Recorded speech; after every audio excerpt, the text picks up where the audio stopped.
Good evening. We are standing by for the president's announcement of his plan to begin pulling troops out of Afghanistan. But first, we do have breaking news for you. Traffic coming to a standstill tonight on the Ohio Turnpike.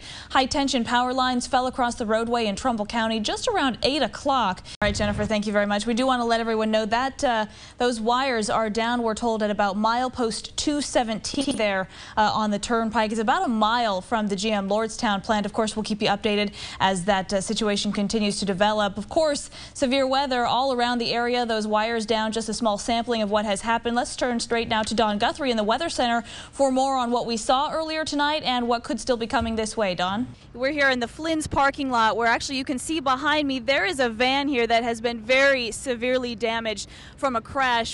Details are still very sketchy at this point about what has happened, but I'll tell you what we do know at this point. What started with a car crash ended with a child being killed tonight. Welcome back to Keeper Action News. We are still following breaking news out of Two Rivers Park in Findlay, where a man is still missing in the water after more than an hour. We are told his name is Jose Mejia, 35 years old. All right, Terry, thank you very much. Now, as many of you may know, Two Rivers Park is very popular at this time of year. Again, the search, though, does continue at this hour for a man who is still in the water, has not been recovered yet. We are told it is 35-year-old Jose Mejia who is missing. We will make sure to bring you many updates as we do get more information later on in this newscast and as well coming up on Action News at 6.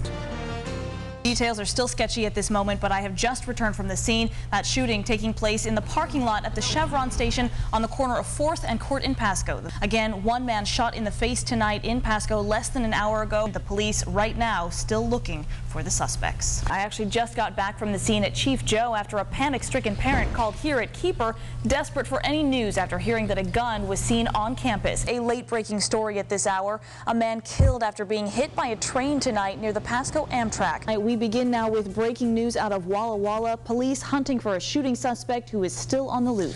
We are told, of course, that all of this late-night freezing rain could double those impact numbers over the weekend. In fact, this day 3 of the winter storm has perhaps made the roads more dangerous than they've been all week, simply because of all the thick, hard ice. Now, this actually came off of one of our news cars here in the parking lot. You can see it's almost an inch thick. It is hard. It is heavy. So it is no longer just snow out here on the roadways. It really is dangerous. So do be careful if you're going out and about. And if you can, just stay safe inside. We are working live for you here in Pasco tonight. Terry, back to you. Other big story at this hour, the heat, and no doubt you have all noticed that. Let's check in with Don Guthrie. He's got details on just how hot it's going to get. Hi, Don.